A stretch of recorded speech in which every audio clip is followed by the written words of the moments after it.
The rain had been falling for 3 days when Eleanor Heath walked the last 6 miles to the Ashworth ranch on foot, her trunk left behind at the depot because the wagon she'd paid for never came. And her shoes, her only good shoes, had given up somewhere around mile 4. She did not knock right away.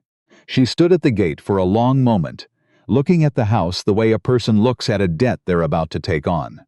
It was bigger than anything she'd seen since Ohio, 2 stories of gray fieldstone with a wraparound porch, and there was a light burning in one window even though it was barely past 4 in the afternoon. The sky over the Montana foothills had gone the color of a bruise. She knocked twice, hard enough to mean it. The man who opened the door was not what she expected, though she couldn't have said what she'd expected instead. He was tall in the way that made door frames look smaller, dark-haired, maybe 34 or 35, with the kind of face that had stopped trying to be friendly a long time ago. His eyes went over her, the soaked dress, the mud to her knees.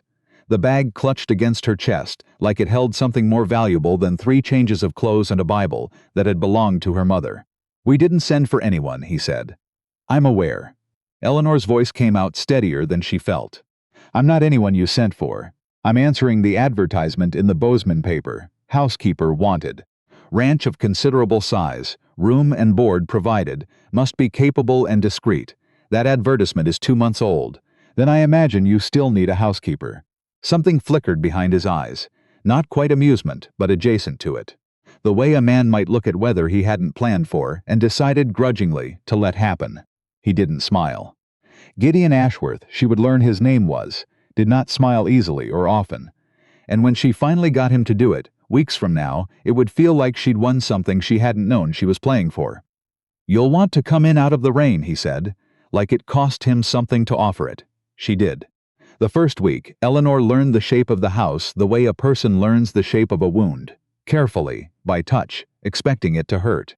11 rooms, Otis Reams told her on her second day, the old ranch hand who'd been with Gideon since before the war ended, his hands gnarled and his voice gentler than his face suggested it should be. 11 rooms and only 3 of them ever opened. The rest stayed shut up like the house itself was holding its breath. "Don't go asking him about it," Otis said, not unkindly, while she helped him mend a fence post that had no earthly reason to need a housekeeper's help, except that she'd asked to be useful with her hands instead of standing idle. "Whatever it is you're wondering. Don't ask. I wasn't going to. You were thinking about it." She had been. She'd counted 4 housekeepers' worth of unpacked trunks in the cellar, names still chalked on the sides. Higgins Doyle, Marsh, 2 she couldn't make out, like a graveyard of women who hadn't lasted the season. None of them had told her why. They'd simply left, Otis said, the way water leaves a basin with a crack in it, quietly, all at once. Eleanor didn't ask why. She had her own reasons for not asking questions about why people left places, and they had nothing to do with Gideon Ashworth's ranch. She'd come west from a town outside Dayton, where her husband of 14 months had died of a fever that took half the county with him, and where her in-laws had made it clear, in the careful, bloodless way some families have, that a widow with no children and no land was a guest whose welcome had an expiration date. She hadn't cried at the funeral. She'd cried 2 weeks later, alone, scrubbing a floor that wasn't even hers, and decided that was the last time she'd let grief catch her off guard like that. After that she packed light and learned to keep her face still. So when Gideon Ashworth looked at her like he was waiting for her to break, the way she suspected every woman before her had eventually broken, she simply didn't. He tested her.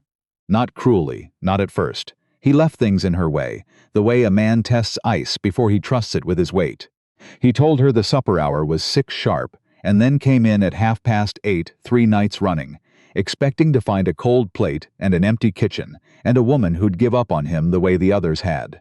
Instead he found Eleanor sitting at the table with a lamp lit, a book open in front of her, and his supper warming on the back of the stove exactly the way it had been at 6. "You didn't have to wait," he said the third night, hanging his coat by the door, rain still dripping off the brim of his hat. "I didn't wait. I had supper at 6. This is yours." She didn't look up from the book. "I'm not in the business of starving on principle." He sat down across from her, not beside her, across, like there was a table's width of caution between them that he intended to keep, and ate in silence for a while. Then, because the silence in that house had a weight to it that even he seemed tired of carrying alone some nights, he asked what she was reading. Browning, she said, though I confess I don't understand half of it. Then why read it? Because the half I do understand is worth the trouble. She turned a page. I imagine most things worth having are. He didn't answer that. But the next night he came in at 6, and the night after that, and it became, without either of them naming it, a habit. His boots on the porch step, her hand already reaching for the plate. The flowers happened in the 3rd week. She'd found wild lupine growing along the creek bed, where she went some mornings before the house woke, because the quiet there was a different kind of quiet than the house's. Kinder, less watchful, and she'd cut a small bunch and put them in a jar on the kitchen table without thinking much of it. Otis had warned her, hadn't he? Don't go asking. He hadn't said don't go putting flowers on the table, but she understood, the moment Gideon walked in and went still in the doorway, that he might as well have. He stared at the jar like it had said something to him. "Take them out," he said. His voice had dropped into a register she hadn't heard from him before. Flat, careful, the voice of a man holding something very still inside himself so it wouldn't spill. Eleanor didn't move right away. She'd learned, in 14 months of marriage and longer years of being a daughter and then a daughter-in-law, that there were 2 kinds of men who told a woman to do something in that tone. The kind who wanted obedience, and the kind who were frightened of something and didn't know how else to say it. She looked at his hands. They were braced on the back of a chair, knuckles white. "Why?" she asked, quietly. Not a challenge, a real question. "Because I asked you to. That's not a reason. That's an order." She kept her voice even. "I don't take orders well when I don't understand them, Mr. Ashworth. I never have. You can ask the last family I worked for." He looked at her for a long moment, and something in his face cracked just slightly. Not broke, just cracked, the way old paint cracks before it ever peels. Then he sat down, slow, like his legs had made the decision before the rest of him had agreed to it. "My wife liked flowers on the table," he said, "every morning. Whatever was blooming. Even in winter she'd send Otis out to cut pine branches if there was nothing else." He was looking at the jar, not at her. "She's been gone 3 years. I don't talk about it. The women who've worked here, they didn't know, and then they knew, and then they were gone within the week, because either it made them feel like ghosts in another woman's kitchen, or it made me unbearable to be around, looking at flowers on a table that wasn't supposed to have any." Eleanor sat very still. She thought of Josiah. That was her husband's name, though she rarely let herself think it. And the small white church where they'd buried him, and how she'd kept his coat on its hook by the door for 4 months after, because taking it down felt like a second funeral. "I'm not going to pretend I understand exactly what you carry," she said finally. "But I buried someone too. And I can tell you that the hardest part wasn't missing him. It was watching everyone around me decide what I was allowed to feel about it, and for how long and how loud." She reached out, not to touch him, just to turn the jar slightly, so the lupine caught the morning light differently. "I'll take them down if you truly want it. But I'd rather you tell me to leave them than tell me to hide what's real in this house. I've had enough of hiding things to last several lifetimes." He didn't answer for a long while. Then he reached out slowly and adjusted the jar back to where it had been. "Leave them," he said. "Just warn me next time." It wasn't forgiveness, not yet.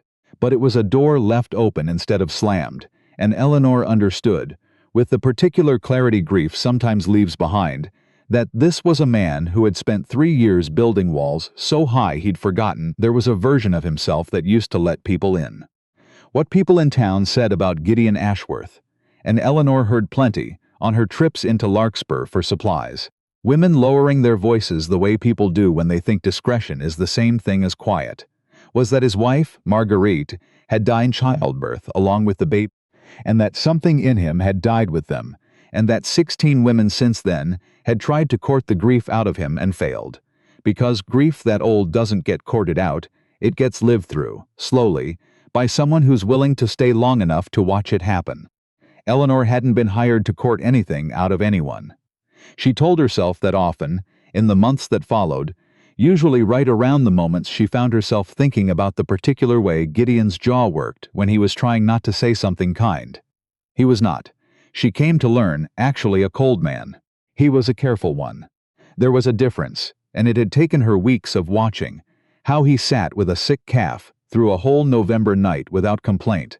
How he quietly paid off a hand's gambling debt in town so the man's family wouldn't suffer for it, and never mentioned it to anyone. How he listened, really listened. When Otis told his long, rambling stories about the war, even though he must have heard them 100 times, to understand that the coldness people spoke of was armor, not character. She found herself, against every careful instinct she'd built since Dayton, wanting to be the person who got to see underneath it. The turn came in October, during the worst storm of the season, when a flash flood took out the bridge over Cutter's Creek, with 3 of Gideon's men still on the far side and no way to reach them before nightfall. Eleanor didn't think. She grabbed the lanterns, the rope, the dry blankets from the linen press, and she was already at the barn saddling a horse, badly, her hands shaking with cold and adrenaline both, when Gideon found her. "You can't ride out in this. Neither can you, alone in the dark, with 3 men trapped on the wrong side of a flood." She finished the cinch. "I grew up on a farm before I married into town life, Mr. Ashworth. I know how to handle a horse in weather. You need hands you can trust right now, not an argument." He looked at her, really looked, the way he hadn't quite let himself before, and something settled in his face, not surrender, recognition. "Stay close to me," he said. "And if I tell you to turn back, you turn back," agreed. They found the men 2 miles downstream, huddled on a rock outcropping with the water rising fast, and it took both of them, working the rope and the horses together in a rhythm that needed no words, because they'd somehow, without either noticing, learned to read each other's hands, to get all 3 of them across before the last of the light gave out. By the time they made it back to the ranch house, soaked through, frozen, Eleanor's hands too numb to manage her own coat buttons, something had shifted between them that neither was prepared to name yet. Gideon undid the buttons for her, his fingers clumsy with cold, standing closer than strictly necessary in the dim kitchen light, and when he finally got the last one and looked up, his face was inches from hers. "You could have stayed back at the house," he said low. "You could have asked someone else to ride out with you. There wasn't anyone else I wanted with me." The words sat between them, plain and unguarded, in a way nothing he'd said to her before had been. Eleanor's heart was going hard enough that she was certain he could hear it in the quiet kitchen, the fire popping low in the stove, both of them still dripping onto the floorboards. "Gideon," she said, his given name for the first time, and she watched it land on him like warmth finally reaching skin that had been cold too long. He kissed her then. Not careful, not testing the ice this time, like a man who'd spent 3 years convincing himself he didn't want anything anymore and had just discovered all at once that he'd been lying to himself the entire time. She kissed him back with all the grief and hope and careful held-back feeling she'd been carrying since a small white church outside Dayton, and when they finally broke apart, both of them breathing unsteady, he pressed his forehead to hers like he needed the contact to believe it was real. "I wasn't looking for this," he admitted. "Neither was I. I don't know how to do this gently. I haven't tried in a long time." Eleanor took his cold hands in hers, warming them between her palms, and looked up at him with the steadiness that had carried her across an entire country and into a house full of other women's unfinished business. "Then we'll learn it together. I'm not asking for gentle, Gideon. I'm asking for honest." Winter came hard that year, but the house felt different under it. Warmer, though no one had touched the stove differently, fuller, though it was still just the 2 of them, and Otis and the hands who came and went with the season.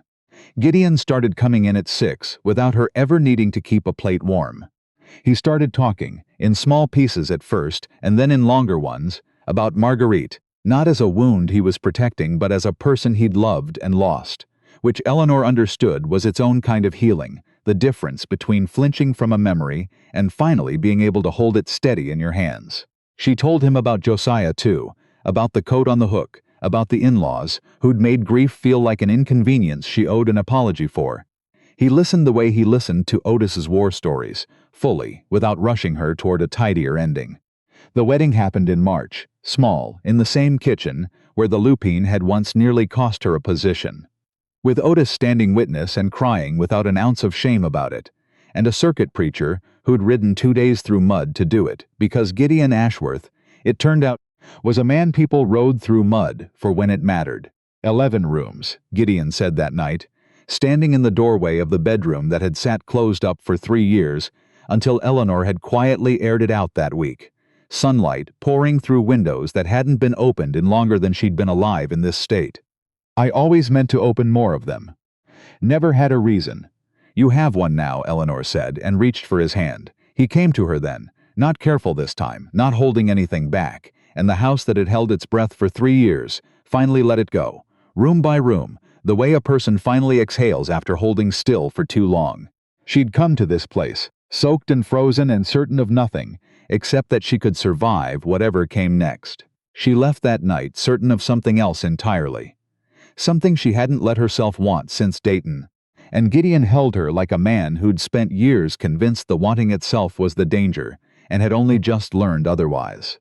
By spring, the wildflowers came up along the creek bed the way they did every year, and this time Eleanor cut an armful without asking, and put them in the same jar, on the same table, and Gideon walked into the kitchen and didn't go still at the sight of them. He smiled, small, unpracticed, like a muscle remembering how to move, and crossed the room to kiss her good morning before he'd even taken off his coat. 11 rooms, he murmured against her hair, and I think I'd like to fill every one of them with this. With us. Eleanor laughed, soft and unguarded, the sound of a woman who had finally stopped waiting for the next loss to come collect what was hers. Then we'd better get started, she said, because I'm not in the business of leaving anything half done. And outside, the lupine kept blooming, season after season, on a table that had finally learned to hold something other than silence.